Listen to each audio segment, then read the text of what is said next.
Please be seated.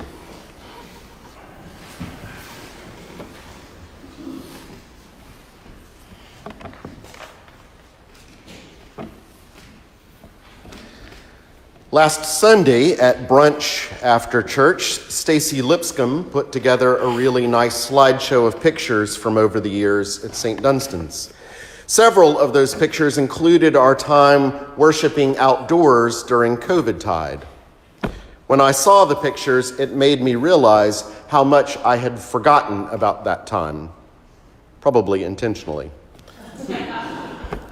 It feels like such a long time ago when we were in the garden having our services all spread out and socially distanced.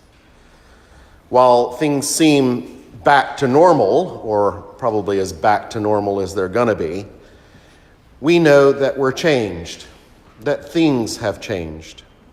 Those events of 2020 seem as distant almost as antiquity, and yet they're still with us.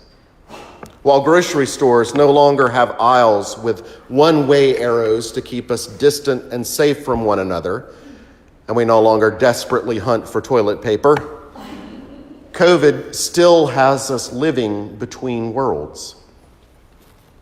Jesus knows about that too. He's in between worlds in today's gospel, passing through areas which weren't part of Israel.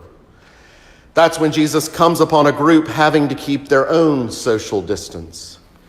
Jesus is alone on his way to Jerusalem to begin the sequence of events which will culminate in an event which will change and create a new world. We're not sure exactly where on the map Jesus is at this point. He enters a village which isn't named, not easily identified, other than the inhabitants suffer from leprosy. These 10 men, and Luke's gospel is careful to keep their humanity a part of the description, all keep their distance. They stand at a distance and call to Jesus for mercy. We should be reminded of a parable Jesus told only a couple of weeks ago about someone suffering, looking for mercy while being separated from a great chasm.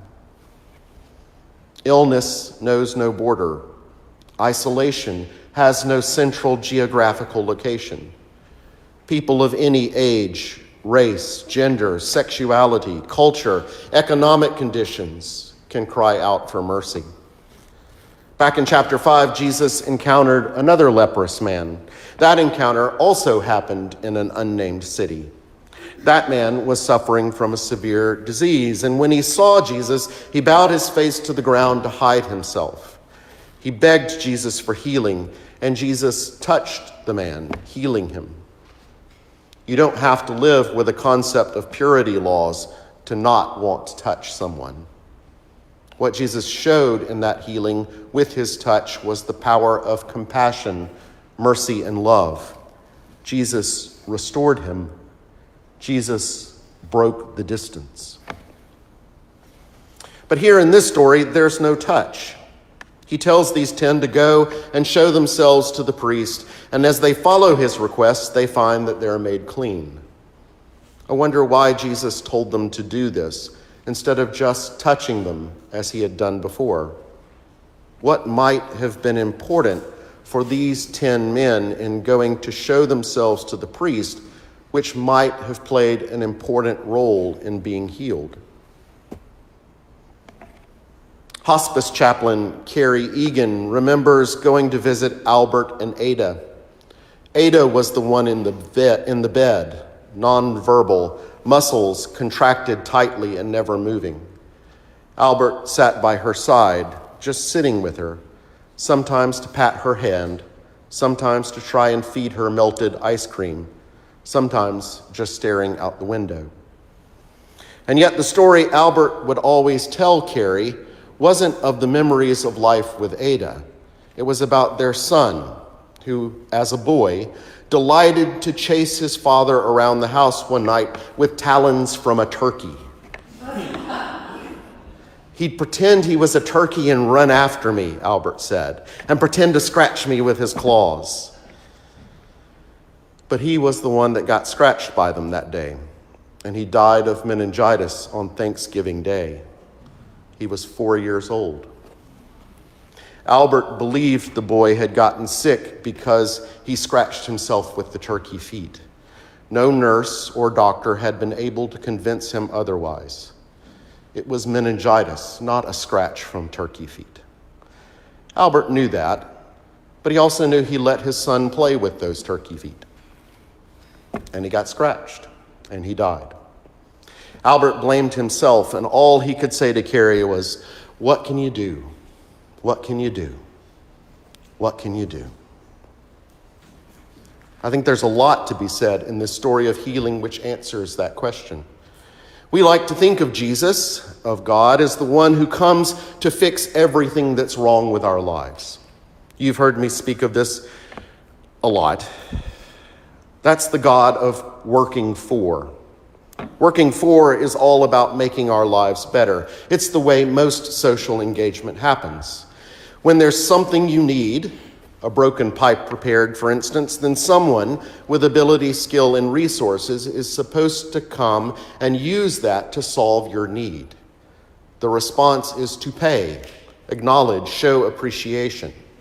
Abundance meets deficit, problem solved.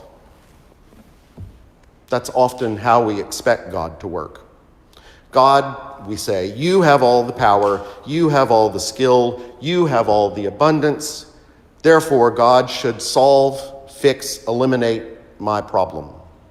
Your abundance, God, should address my deficit. My role is to properly praise, serve, thank you. As long as God keeps God's end of the bargain and we keep our end of the bargain, there are no problems. But like Albert's son and the turkey leg, not every problem is so easily diagnosed. The problem with this view comes when we feel God isn't keeping God's side of the bargain. But what if God isn't a bargain we make? What if God isn't the God of working for, but the God of being with? Being with has no end or purpose other than enjoyment for enjoyment's sake. There's nothing about us to fix, only a relationship to be formed, maintained, and nurtured. Being with isn't a transaction or a deal where everyone has to keep their part to make it work. Being with is all about relationship. It's about learning, sharing, delighting, sometimes patiently enduring one another. Because the relationship is the thing that matters, not the outcome or the product or the result. Being with sees human lives differently and asks us to see God's life differently. It bonds us closer to others, those, as Sam Wells puts it, whom the world, having no use for, is inclined to discard. Of those 10 who were healed, only one takes a look at himself and sees that he's been changed. He's the one who returns to Jesus and glorifies the God who didn't keep the distance between them. He bridges that distance by coming back to be with Jesus.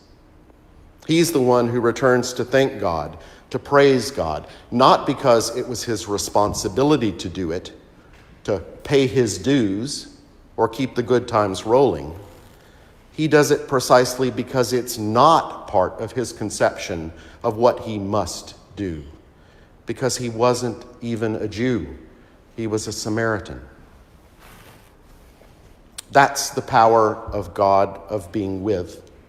To discover salvation in closing the distance. Social distancing is what many of us continue to practice, if not in physical space, in emotional connections. Sometimes that distance is kept for good reasons, and sometimes for not so good reasons. Sometimes the distance we keep is within ourselves and from our own healing. Albert told the same story about the turkey legs to Carrie every time she came to visit. He was stuck in self-inflicted guilt and suffering. While he was with Ada, he was as distant as those lepers Jesus met.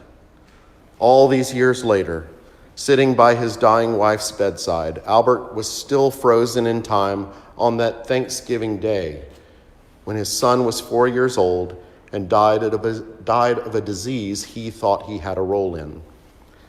It was hard for Carrie to figure out who was suffering more, Ada, laying motionless in the bed, or Albert, distant and stuck in memories of loss.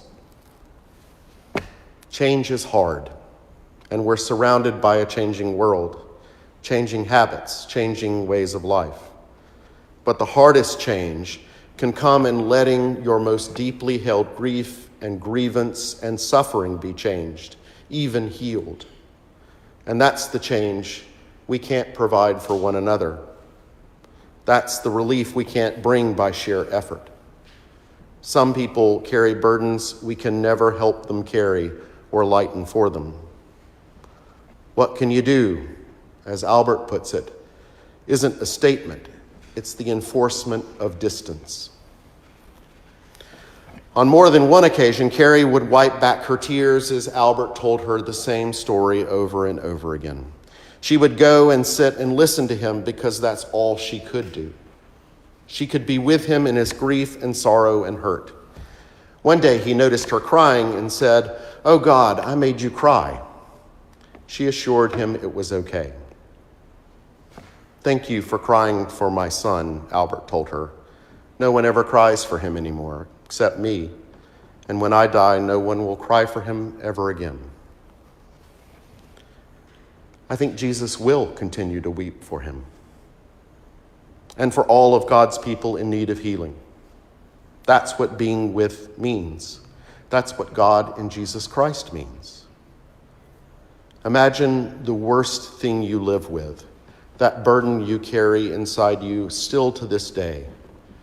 Imagine it as an illness which keeps you distant from others, but met in Jesus, who comes to you not to make a deal with you, but simply to provide his presence with you. Imagine God weeping for you, not to shame or pity you, but to share the abundance of love with you.